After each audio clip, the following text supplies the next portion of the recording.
All right. Well, that was fun. Knicks lose their second home game, fall to the Toronto Raptors by a final of 113-104. Let me first say, before I say anything about the Knicks, that the Raptors are a good team.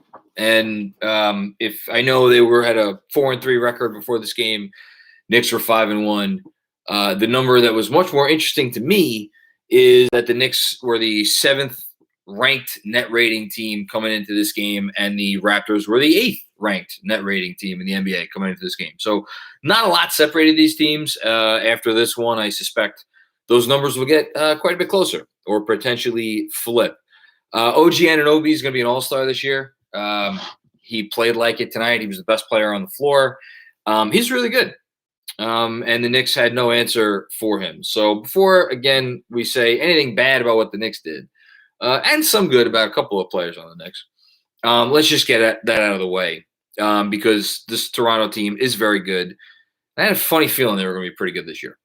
Forgotten NYC with a first Super Chat comment of the night. Losses on effort, pretty much. Yeah, I'm going to actually go in two directions on this loss. I think this game was lost in the second quarter. So for anybody who may not have watched the entire thing, the Knicks were up 50-35 in the second quarter of this game. They were basically having their way on offense, doing whatever they wanted. It was looking like there was a potential for this one to be a blowout. And then that was at the 4:32 mark. Evan Fournier had made a 2-foot shot. And then, I don't want to place the blame on this guy, but it's because he had the best quarter that any Knick has had this season, arguably.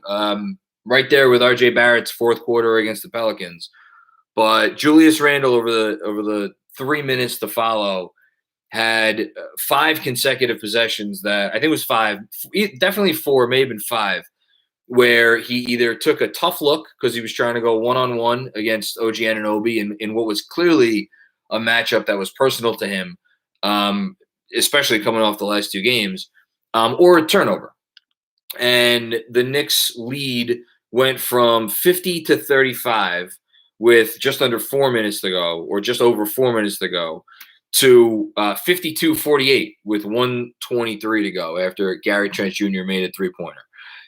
You could see the Knicks defense start to relax. The ball movement kind of stopped. Again, this loss was certainly not on Julius Randle, even though I have a feeling a lot of people are going to put it on him. That segment of the game was on Julius Randle. And I don't know, something's up with him right now. Well, I'm sure we'll talk about it more as the game goes on, but that's where they lost the game. And then the second part, which again was already mentioned in our first Super Chat comment of the evening, was in the effort in the third quarter. And quite simply, the Raptors did to the Knicks what the Knicks did to teams all of last season. They outworked them. They out-hustled them. They out-defended him. They got into their bodies. And the Knicks were, in that third quarter, not prepared for that sort of onslaught. I'm not sure that there's a whole lot of teams in the NBA that can do that to another team. I mean, the Raptors came in with I think they were the 7th rated defense in the league. They were supposed to be a great defensive team, even without Scotty Barnes. They have a talent defensively, and they just owned the Knicks on that end of the floor, and the Knicks didn't have that little extra something. And you could see the Knicks defense kind of started to match, or their efforts started to match Toronto when Tibbs, who was just, I think, searching for answers, went with RJ at the 4 in the third quarter there, at the end of the third quarter, beginning of the fourth. I forget exactly what it was. Provided a little spark. That group gave some energy, but it was too little too late because the Raptors didn't let up. They made some key shots down the stretch. I thought OG Anunoby's 3-pointer with, I don't know exactly how much time was left, but OG Anunoby made a 3-pointer that gave them 96 points. And the Knicks were making a little run. And then next time down the court, Gary Trent Jr. I mean, OG Anunoby and Gary Trent Jr. combined for over 60 points in this game. They were excellent. They were making shots. The Knicks did not really have answers for either of those guys. And that's it. It wasn't close. Toronto looked like the better team tonight. They played like the better team. It was a very bad loss. We'll get to some more Super Chat comments, and then I think we're actually going to have Coach Tibbs tonight. Should be interesting to hear him, to say the least. Barry Craver with, I think, a positive comment, and I haven't gotten to it yet. We're going to get to it. I guess we could get to it right now if you want. If RJ progresses enough, hitting the goals you have for him, is there a chance you will change your daughter's name to Barry? Yes, we can. Yeah, I'm happy for this positive comment, because for as much as this was a very shitty night for the Knicks, and it was a shitty night for the Knicks, let me tell you, another great game for RJ Barrett. RJ Barrett finishes the game. I'm fairly certain he finished with 27 points on 13 shots. So pretty efficient night, you might say. RJ's here. He's been their best player for 2 consecutive games. I'm not sure that we could have there's been another 2 games, and you could even argue Chicago with what he did on defense with DeMar DeRozan, especially at the end of that game. He had a decent, he didn't score a lot of points, but he had a good game. Like, RJ Barrett has been the best player on the Knicks for definitely 2 straight games and maybe 3 straight games. And I think we can go ahead and just say that he has been the Knicks' best player this season through 7 games. I don't think that's an overstatement. He's playing the best defense on the team. He's been their most efficient player on offense. I don't have the stats committed to memory, but he might be their leading scorer, at least as far as average goes, after this game. He's been absolutely amazing. And for as much as and look, let's keep things in perspective. I'm sitting here bitching and moaning and complaining about a team that is 5-2. They had a rough night tonight. I think there are some reasons for it. The Randall stuff is starting to get a little concerning. But on the whole, I think the team is still in a pretty good place. The one thing that I don't love, and we'll talk more about RJ, because we really should get into the specifics of why he was so good tonight. The one thing that I don't love is I don't like that. Like, yeah, this will probably be another wake-up call. I don't like that they need another wake-up call after just getting a wake-up call a week ago, because we got a wake-up call last Sunday night. That was supposed to be the wake-up call. Can't just walk in and like, the effort, like, if the Knicks are going to be a good team, the effort needs to be where it was last season. They do not have the talent to just go out there. And I know and again, even tonight, I'm pretty sure they ended tonight over 40% from deep on a lot of attempts. They're going to wake up tomorrow as the best 3-point shooting team in the NBA. I think there is a part of this team that thinks they could just shoot their way out of anything. But they're also going to wake up tomorrow, I'm fairly certain, unless I'm off with the numbers, with certainly a bottom 10 defense, because they went into tonight with a bottom 10 defense. They might have a bottom 5 defense after tonight. That's not going to cut it. That's not how they won games last year. So, and that's effort. Please don't anybody try to put that all on one guy. That's a collective effort. All right, let's get back to the Super Chat, because I can see it's on fire already. Lewis, am I right? Hope Tibbs realizes to run the offense through RJ more. Yeah, I mean, that's a fair comment. Look, RJ's not drawing doubles yet, like Randall is. And by the way, that's for anybody who missed the game or the beginning of the game. The reason why their offense was so great in the first quarter, yes, RJ or Julius Randle was hitting threes. He was 4 or 5 from deep. That was a massive part of what was working. But when Randle drew the double, or he was drawing the doubles, he was making the right pass. He ended the first quarter with 3 assists. All of them were on 3-pointers, and all of them I thought were good, solid assists. I thought they were ones where he really, or from what I can remember, they were ones where he should get credit for those. RJ, I think as a driver is going to draw attention, and we saw, especially in the New Orleans game, he drew attention to himself and made the right pass. I don't think he had any assists tonight. But I also don't think that there were any assists he left on the table. I thought he made the right play every time. Great film stuff. Bad loss when Barnes and Pascal aren't playing. It is a bad loss. Toronto is good, but this is a bad loss. Toronto has no inside presence. I think New York lost this game in the second. There you go. They just couldn't pad their lead. They have to put away teams with leads. They took their foot off the gas. Yeah, I mean that is the trend of this season. It's again, it's so funny, and in a way, it's a positive because it shows how far we've come as a franchise. That we're sitting here and we're like, oh my god, this team is so frustrating. Why can't they put away teams? And we're sitting here talking about a 5-2 team. So that's the good. The bad is they can't put away teams and they don't know what to do with prosperity. And that's why maybe they're a good team, but they're not a great team. And in fairness, like I don't like that's the thing that I struggle with. Like, can you be a great team in the NBA without a top 20 player? I don't. Let alone without a top 10 player. I don't really know the answer to that question. D Black, me to the Knicks. Come on. You know I love you just the way you are. No, I'm not sending OG Anunoby DMs. Don't be silly. I'm not 100%. I think I get the reference there. That's creative. I appreciate that. Kevin Danishevsky, what's going on, Kevin? What a game to be at. I'm sorry to hear that. That's unfortunate. At least you saw a great RJ Barrett game. At least I think I'm winning our debate. I'll get to quickly in a bit. To be honest, maybe just because I'm optimistic, but I'm not so discouraged by the loss because RJ, I don't know. No, I think, listen, again, it's hard to stay big picture when a team is winning.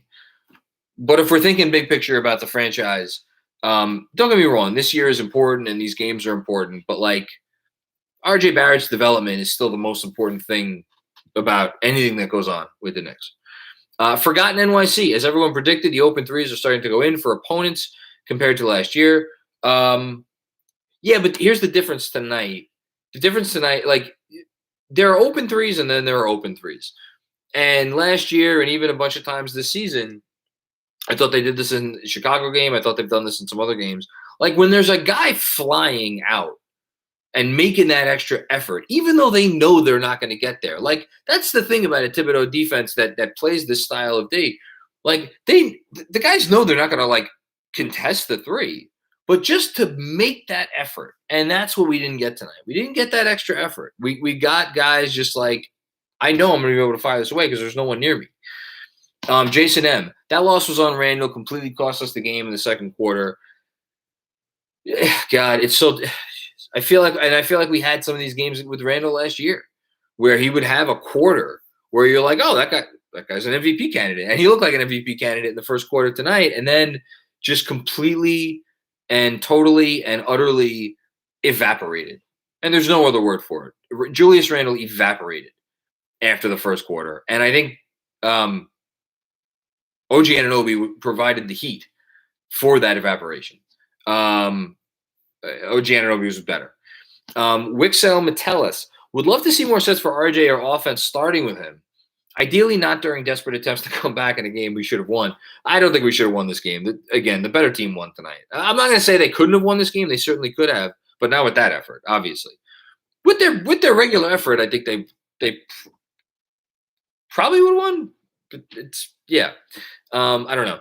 In any case, more sets for RJ, sure. It's just tough because like the thing with RJ is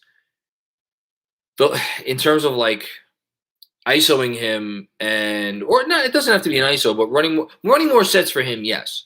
But in terms of just letting him create, the handle is the one thing that's still not quite all the way there yet. So, and if you're going to give the ball to a wing and like let him like draw the attention of the defense, I feel like that's why I don't think we see as much of that. That said, could they figure out more ways to get RJ going downhill? Sure. At the same time, he scored, 60 points over the last two games. So clearly they're doing something to spring him because he is scoring. Javier Montalvo, for the love of God, Randall must never bring the ball up ever free again. Yeah, it's probably a conversation. That's a fair comment. WG, Randall's body language was atrocious tonight. He's the leader after turning the ball over. He hit into a shell. He's the leader. Won't win games without a voice on the floor. The D subpar this year. Yeah, I mean, the defense has been bad this year. It has had moments of being good, but it has largely been below par. On the halftime Zoom, The great Ray Marcano mentioned to me a moment where I think Obi was looking to give Randall a high five, and Randall maybe bypassed it. I didn't see it. I'll have to go back and watch and see if I can pick it up. Randall, something's off. I feel comfortable saying at this point something's off. I don't know what it is. I don't know if he's just frustrated. I hope he's frustrated with himself. And look, I don't know how everybody else out there watching this feels or reacts, but when I'm frustrated with myself and my performance, I'm a fucking dick. I'm an asshole to deal with. You don't want to be near me. You don't want to have anything to do with me. Maybe that's Randall's reaction. I have no idea. I hope that's what it is. And if that's what it is, like, okay, you got your process, you'll deal with it. I'm not worried yet, but it's like, now to me, it's officially on the radar. Hush Zoo. Last game gave Julius a pass, just disappointment. This game, Fournier with a lot of questionable decisions, but RJ is the reason why my head isn't aching. I think that's going to be the case for a lot of people. The RJ game is going to make people fall asleep a little bit easier tonight. Fournier, you're going to get these games from Fournier. This is what he is. I'm not putting anything on Fournier. Although, definitely didn't bring the extra intensity on defense. If he did, Tibbs would have went to him sooner in the second half. CT Pittman, my goodness gracious. Thank you so much, CT. Again, the patron saint of these post games. Your generosity is always appreciated. Even after this loss, I'm planting a seed because I still believe, this is why I love CT. He's so positive. We can get 50 wins, 2 of 32. Can't win them all. I love the positivity. Look, the team has it. Worse teams than this have won 50 games in the NBA. They're capable of winning 50 games. They need to figure some shit out. I'll say this. The team that we've seen through 7 games is not a 50-win team. The team that we've seen through 7 games, I believe, is a team that will win somewhere in the 40s. Low 40s, mid 40s, high 40s. Because there are one or two too many troubling signs for me. And this team's calling card is 3-point shooting, which is a good calling card. But I'm not sure that could be their only calling card. To take nothing away from the individual performances. And maybe I think that's how they get there, because they do have some really individually talented guys, even if they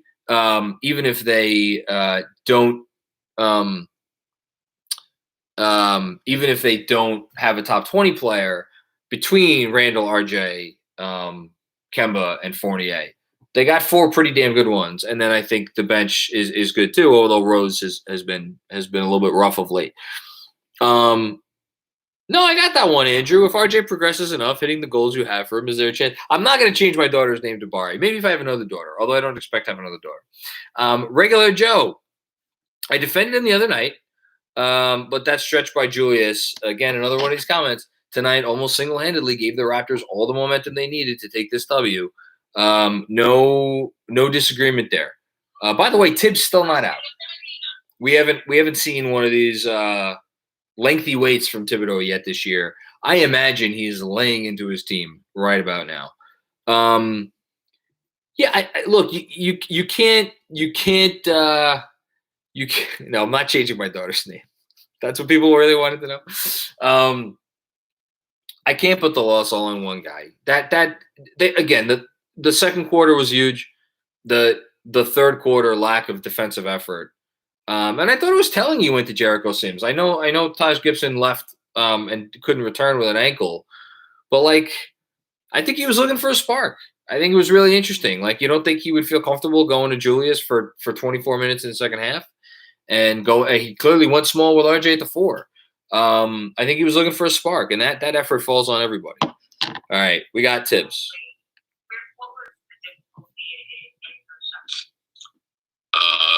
We lost the lead, got back on our heels. They were the aggressors. And now that's basically the story of the game. Okay, so let's go back to the third quarter. Oh, this is going to be a short one, I could tell.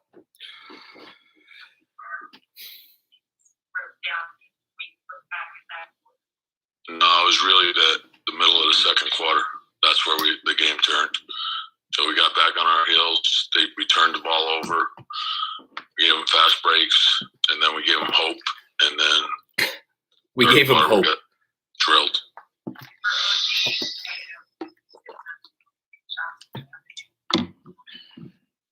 He's fucking pissed.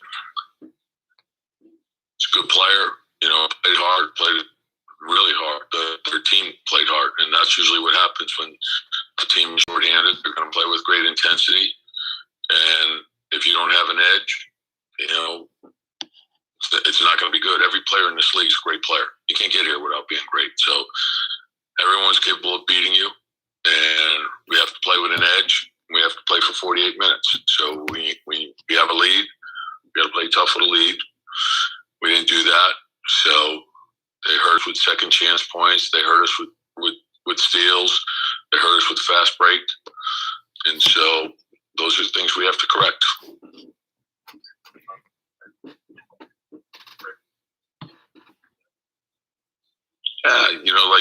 If you're turning the ball over, those light ball turnovers, it's very difficult to stop those. You're going to try to use your fouls to slow them down, but you basically you're at such a disadvantage. You're going to pay for that. So the same thing with the second shot. We were searching for a group that could get us going, and we went small. We got hurt with second chance points. So,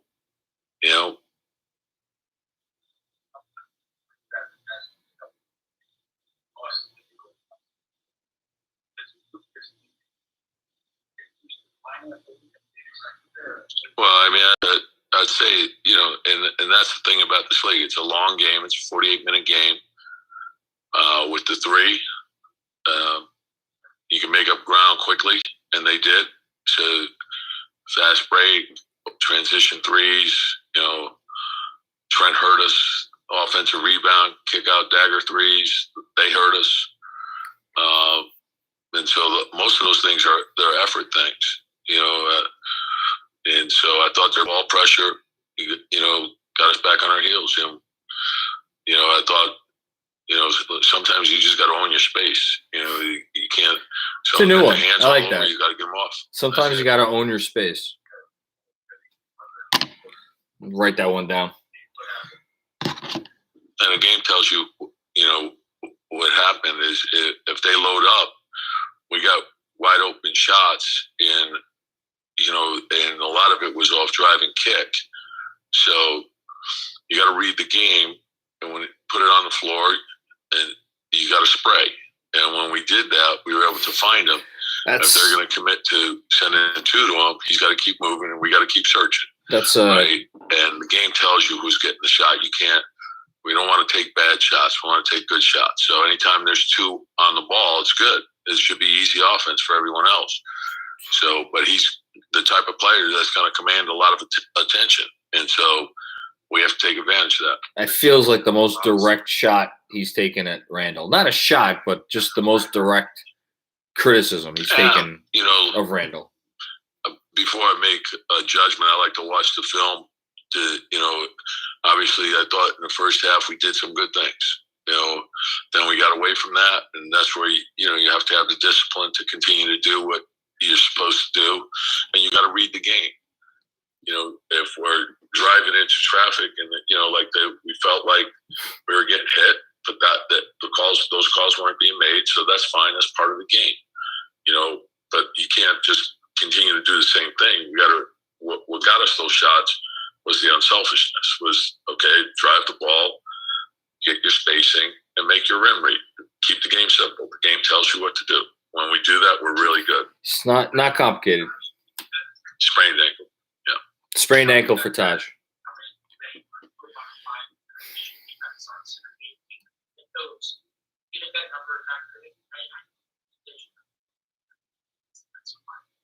I mean, Fred, as you would say, too small of a sample size.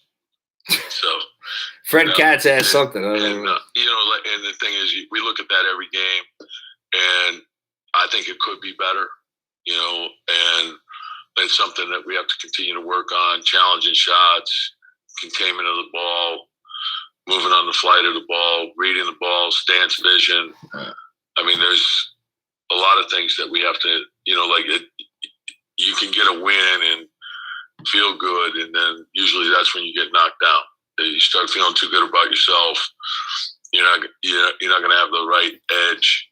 Every game, you have to be honest. And you got to correct things that you didn't do well, and you got to come back the next night or the next game with that edge to fix those things. And I believe in the character of this team. We got great character. We're disappointed, but we got to get in there tomorrow and we got to get to work. I haven't had a chance really to speak to Anthony yet.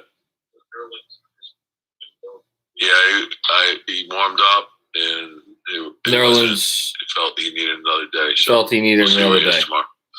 Yep, thank you. It's been quite an injury for Nerlens as well. If Ty's are going to be out, I bet they can use him potentially. All right, let's keep it going with the super chat. I see there's a lot of good comments. Biological GOAT. No one will agree. I don't know about that. I think I'm about to agree. But I don't know if it's egos or it's choosing the game plan over the hot hand, but this team resists RJ when he's on. Y'all may see 27 points, but I see only 13 shots for the hot hand, 9 makes.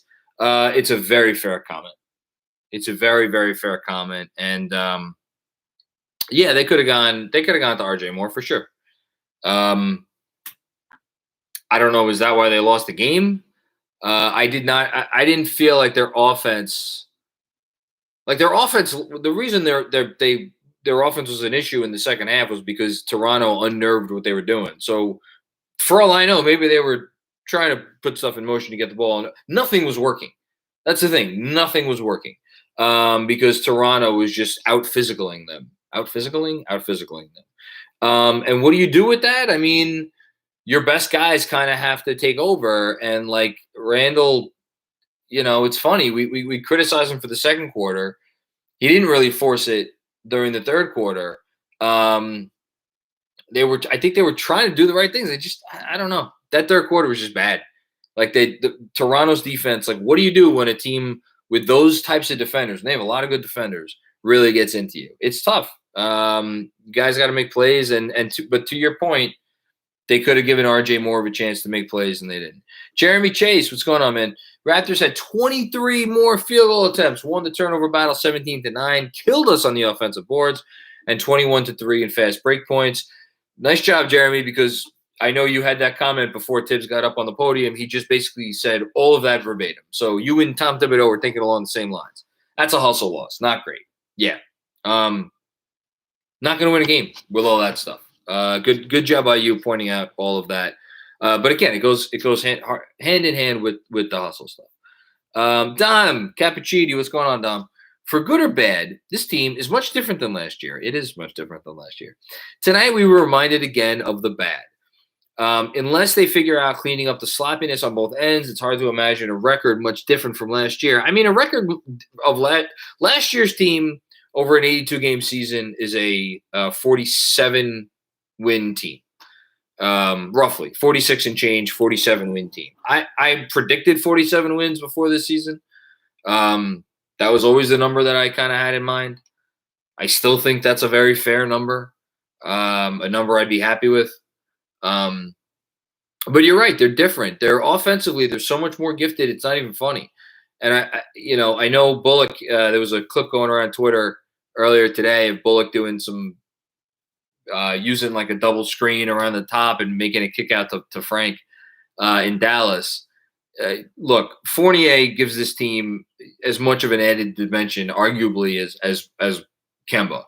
Maybe not as much as Kemba because Kemba, you're comparing him to Alfred.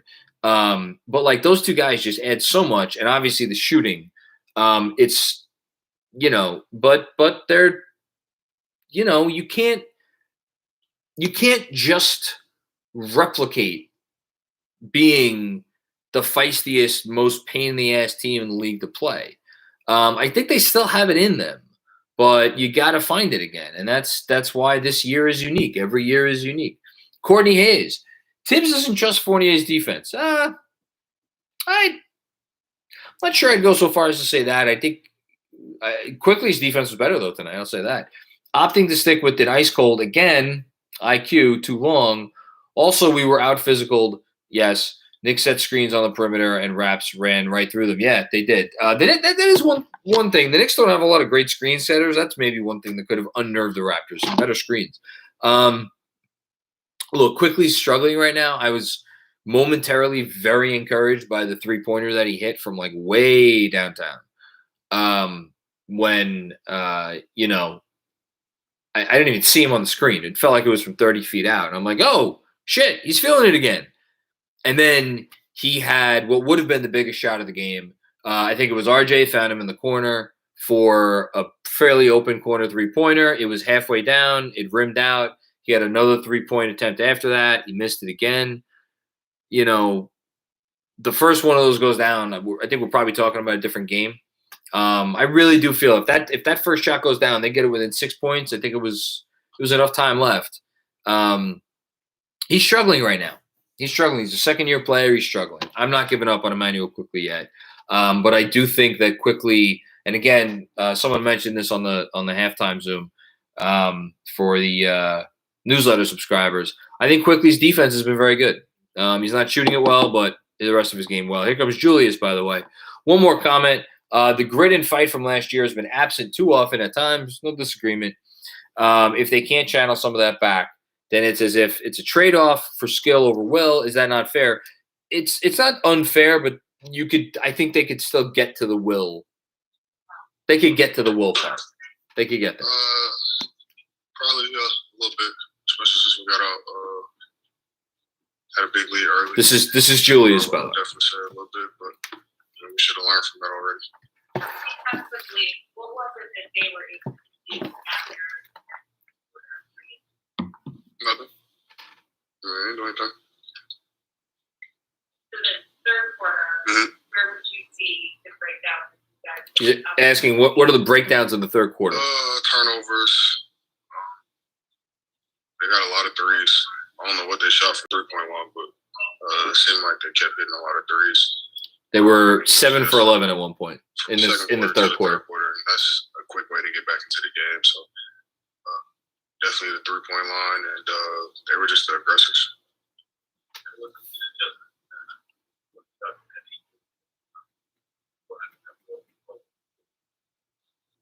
No, it was flow of the game, I guess. I don't know.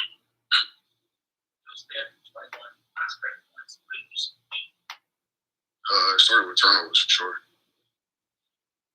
It did start with turnovers. It wasn't good. I don't know what they scored. Oh, they got to 100 pretty fast. Yeah, it was good. And a lot of that too was second chance points for them. So. At least he's owning that.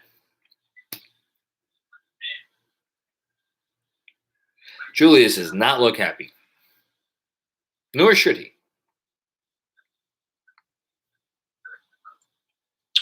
Yeah, especially on the home court. Both our losses this year have come at home. Were games we feel like we shouldn't have lost. So, yeah, it's disappointing. Losses are always disappointing. Play every game to win, but can't sulk on it. Got to learn from it, keep picking up, moving. He doesn't seem despondent. I'll say that. He's clearly bummed. I don't know. I don't know what's going on. Something's just a little off. Hannibal Miles, we're getting back to the super chat. At least IQ tried to pass well and play defense. I wouldn't blame the loss on anyone in particular. Poor second half defense plus Toronto's great shooting. Julius just made reference to it there, and I haven't really spoken about it yet, and I should have. This is a league where if a team gets hot from deep, it could be tough to beat them. It is not an excuse, but it is something that is at least worth mentioning that Toronto was 7 of 11 from 3 in the third quarter. But the Knicks, that's like they were comfortable taking those threes. And again, it's more of what we've been talking about. DDD 137, I like that name. If Randall does like a bit less ISO and they stop playing sloppy on both ends of the court as soon as they get a lead, I could convince myself they're contenders. If not, I'm not sure they're even better than last year. I mean, their ceiling is higher. there's no question their ceiling is higher. It doesn't mean they'll be a better team. I think we've seen the ceiling. The thing with last year's team was like not that we didn't see the floor of last year's team. Again, that team was like hovering around and mostly under 500 for a lot of the year. So that team definitely had a floor, and we saw that floor a lot. But we also saw like they always played so hard, and then they kept that certain something that we all fell in love with into the second half of the season after they traded for Derrick Rose and got Derrick Rose back from COVID and he was healthy, and they just caught this wave and they rode the wave. Waves like that are hard to create, and typically teams that like run out and hide in the league, like again, they have a top player. The Knicks do not have that top player. RJ, maybe he's getting there. Maybe I'm going to eat these. I hope. Oh my God, I've said this before. I hope I eat those words because, the last couple nights, obviously RJ Barrett has played like an all-star. Maybe he gets all-star consideration this year. I'm not sure. I'm not sure yet. He's playing like an all-star right now, though. I'll say that. He's played like an all-star the last 2 nights. He's defended like an all-NBA defender all year long. It's just, again, on a shitty night, I will take solace, as are many other people, in RJ's very nice night. Kevin Danishevsky, is it me or did Randall not play that poorly? Maybe he had too much turnovers, but that's not forcing too much. To me, this loss is honestly more on the point guard play. That's a fair comment in terms of the point guard play. The point guards did not play. Rose is, I got to say, listen, Derrick Rose has been amazing and a godsend since he's come here. He was not great tonight. He's not been, I feel like he hasn't been good for a couple games, or he hasn't been great for a couple games, and he has been great. Again, I wrote something before the season, and I doubled down on it, I think after like game 3 or 4, I forgot what it was, where I was like, is Derrick Rose a top 15 point guard in the NBA? I don't know. He hasn't played like it more recently. Kemba's hitting threes. I mean, that's massive. But again, Kemba's finding his way in this offense, figuring out how he can really fit in and find some synergy with the other guys. I'm not going to put the blame on the point guards alone. Like it's a team effort to get into the offense. And again, as Thibodeau always says, it starts with defense and hustle and all that stuff. In terms of did Randall not play that poorly, he had one awful stretch. He had one awful 3 to 4 minute stretch of the game. And it just so happens that that's when the game turned and they can never get it back. I will say that I don't think Randall forced it in the second half. I thought Randall tried hard on defense in the second half. I'd have to go back and watch it, but gut instinct, I did not feel like in the second half that Julius was like dogging it on defense or anything. OG was better. He outplayed him. Good. I just saw someone commented that Fournier had more shots than RJ tonight. It's a good comment. It's a very good comment. It's very true. All right. Hold on. I'm catching up. Here we go. Yeah. Okay. Here we go. Michael Aaron. What's going on, Michael? Hope you're well. Hot take. Should Grimes get some of Burke's minutes? Not yet. Not yet. I want to give Burke some time. He's earned that with me. Good question. We got RJ. One, losing at home. That's the first thing. Losing at home, you know what I mean? It's the Garden. We try to protect the Garden at all costs. And we didn't do that tonight.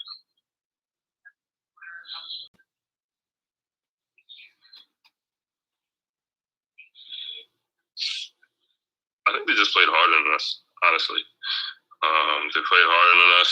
And, I mean, in the NBA, most of the time, the harder playing team is going to win.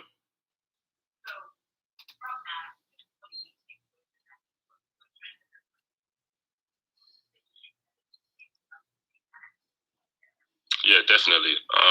Definitely, 3-game win streak.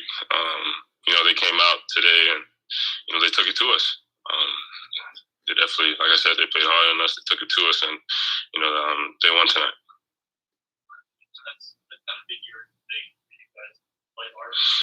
Mm. For sure, you know, when we get, you know, outplayed, outworked, it's not a good feeling.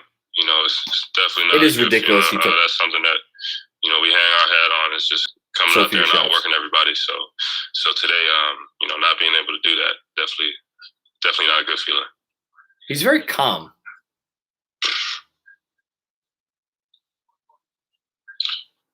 You know, we got to get back. You know, I know myself, including myself, definitely. I gotta sprint back for sure. Just, you know, not give them gaps. I give them easy gaps to the basket and you know, wide open threes. Love this kid.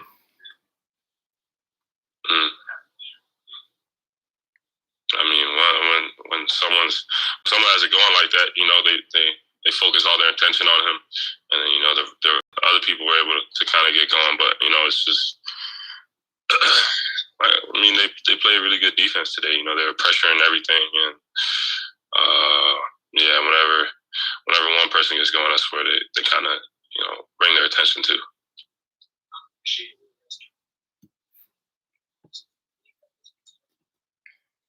I mean, I knew it was gonna happen. You know, I work my butt off. You know, we all do at our shooting. So, and we create the right shots for each other. So they're gonna fall. You know, they're gonna fall. Just gotta keep working.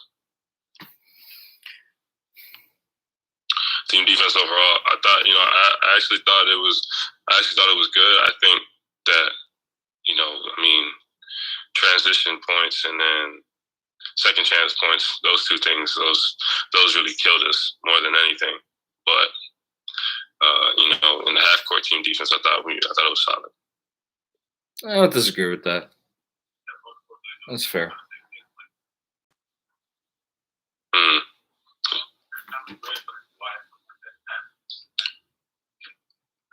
I wouldn't say a common thread. I would say that you know, a team when a team's winning, when you're winning, naturally you feel good. You know, naturally you feel good about winning, and I think when a team comes in hungry like that, if they, like I said before, the harder playing team normally wins. So. He is definitely mature beyond his years. And I am very happy that RJ Barrett is a New York Knick. Just going to go ahead and say that for the record. Coming out party continues. He's been awesome. I can't wait to see what he does for the rest of this year. Not going to say it's more important than what the team does, but, like, man, if he keeps this up, shit, we're going to have some fun. Dom Cappuccini. I love your article earlier. What's going on, Don? Highlighting the preseason regression talk and lack of merit to it. I wonder if the regression comes from an identity change. I am worried about this being a rabbit hole game. I don't know. I feel like I'm not past the possibility of them falling down a rabbit hole, but I think they're too talented, and, like, Tom Thibodeau is still the coach. Like, he's not going to let them devolve into just nothing. You know, where they're not anything like the team that we saw last year. They'll get this stuff figured out. I really do think they'll get this stuff figured out. It's just, you know, it might take time. Anthony Sixto, Randall's intentional step back to leave room for others. Intentionally steps back to leave room for others. Then struggles to reintroduce himself into the rhythm. I like that theory. That's actually a pretty good theory. Feels like expected pains for a team with new weapons.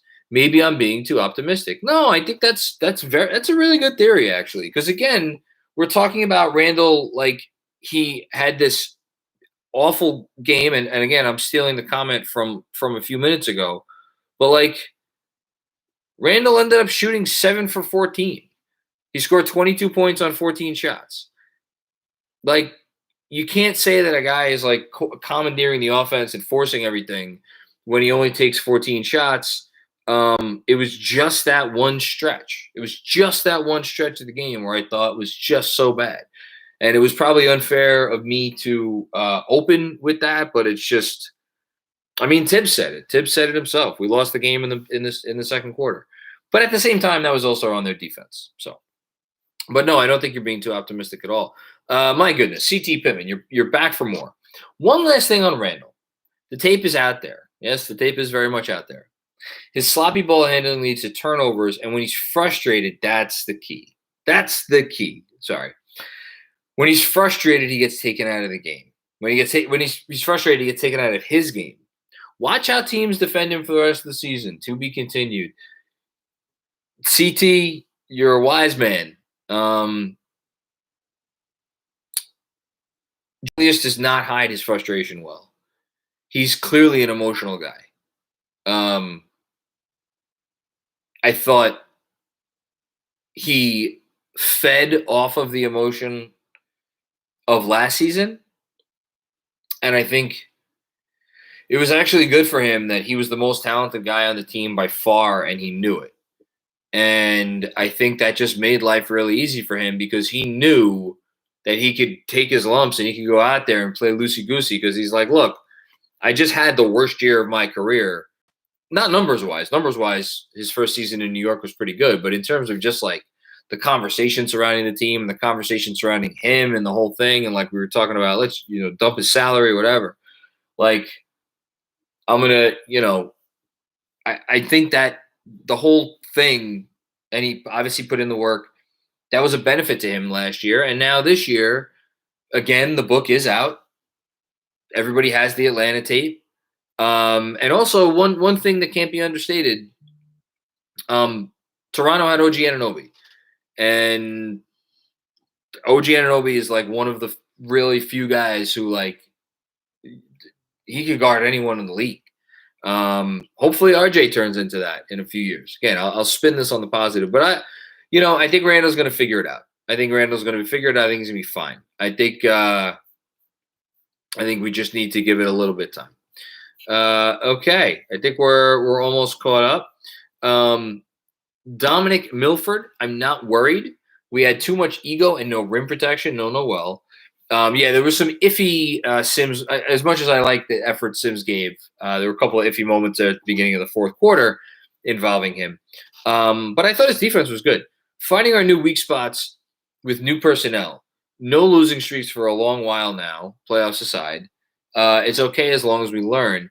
Yeah, again, I thought we were done with this stage of the season, but here we are back. I'm already thinking about the game on Wednesday night, going into Indiana to play a team that I've watched the Pacers a few times this year. Did they play tonight? They had one win as of today.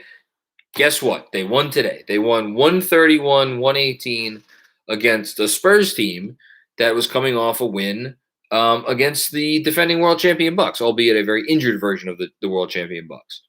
The Pacers are not a bad team. I know whatever the record is, 2-5, 2-6. I don't care. The Pacers are not a bad team. That's a game that if you don't think the Knicks could lose that game, go back and rewatch this game. But that's another big one because then you're 5-2. You go into that game, you drop that game, you're 5-3, and then you go face Milwaukee, who again I know they've been struggling a little bit, but it's not going to be an easy game. So.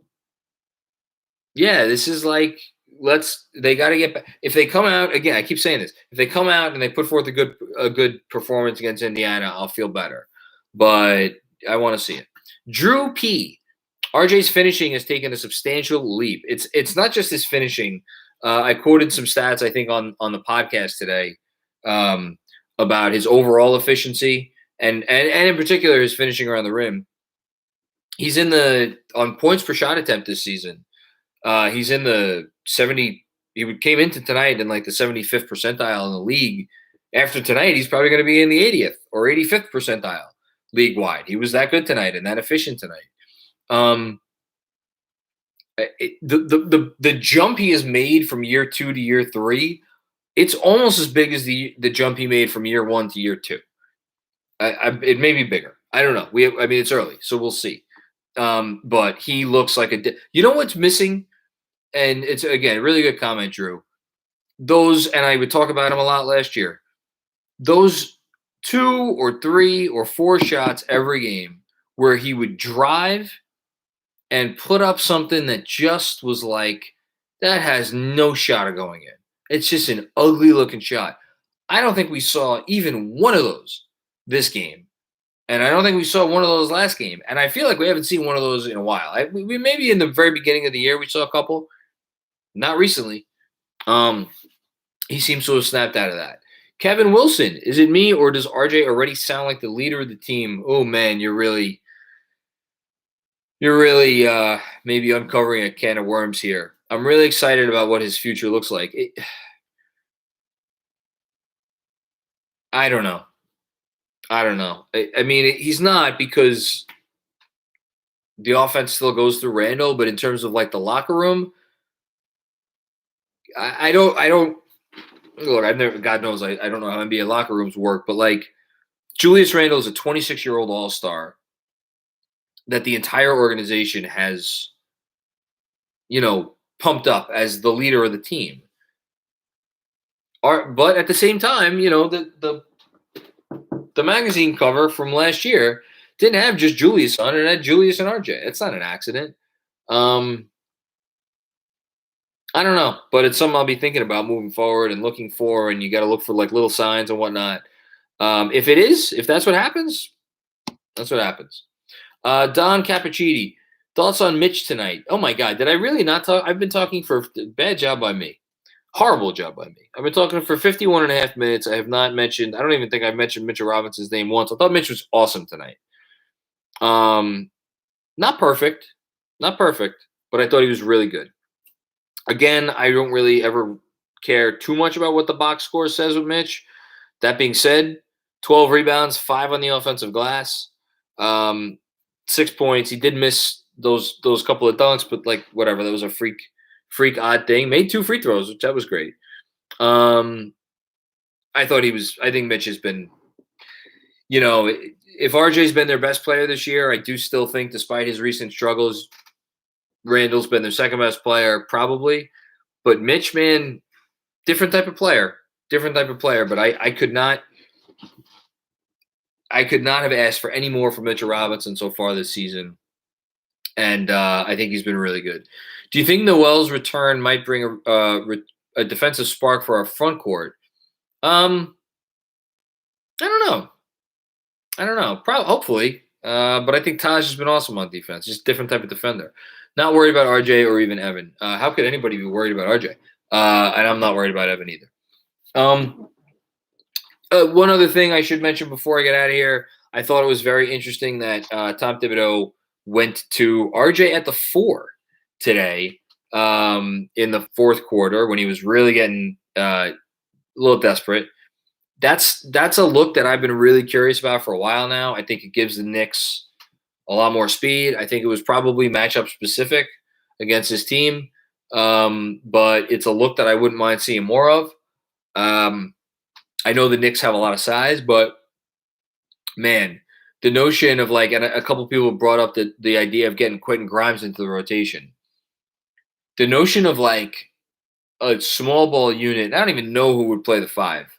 There's like 4 different people that could potentially play the 5, but like RJ at the 4, Grimes at the 3, and then I think they went small with Quickly and Rose. Like Quickly's been good on defense. Like if Quickly could find his offense, and you get him alongside like one of the other point guards, that could be pretty exciting. Just look, the more versatility is a good thing. I like the fact that Tibbs tried some different stuff out tonight. It's a shitty loss. It's a shitty feeling loss, but we will get it back hopefully on Wednesday. I will read Andrew's comment here. Thanks for tuning in tonight, guys. Very special KFS pod with an old friend drops Wednesday at midnight. Yes. Very excited about that one. I'm going to be recording that tomorrow. Subscribe wherever podcasts are available. And also shout out to Andrew's other podcast that he works on, Final Review, in which I think he revealed it on Twitter today. I'm going to be a guest on that bad boy, talking tomorrow about Logan, and that'll be hitting your airwaves or your podcast feeds later in the week. So check that out, and I will see y'all on Wednesday after hopefully a better night against the Indiana Pacers. Peace out.